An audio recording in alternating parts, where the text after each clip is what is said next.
C'est vrai que le terme est assez galvaudé parce qu'aujourd'hui on parle de luxe. Oui. Des fois vous voyez standing, résidence de standing ou appartement de standing. Oui, oui. Des fois vous voyez haut de gamme et des fois vous voyez le luxe également.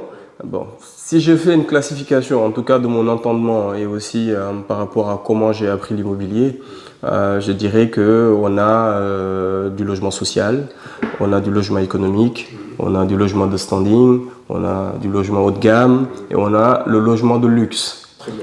Voilà, donc c'est comme ça moi que je les classifierai. Après maintenant, ça dépendra de l'interlocuteur qu'on peut avoir, mais et chacun aussi sa lecture là-dessus. Mais c'est comme ça moi que je le perçois. Entre le haut de gamme et le luxe, ça se joue à des détails souvent.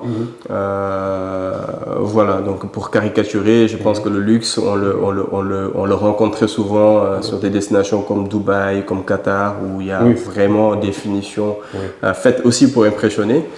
Voilà, des cuvettes en or par exemple. Ah oui. De la robinetterie en or par exemple, du marbre partout, etc.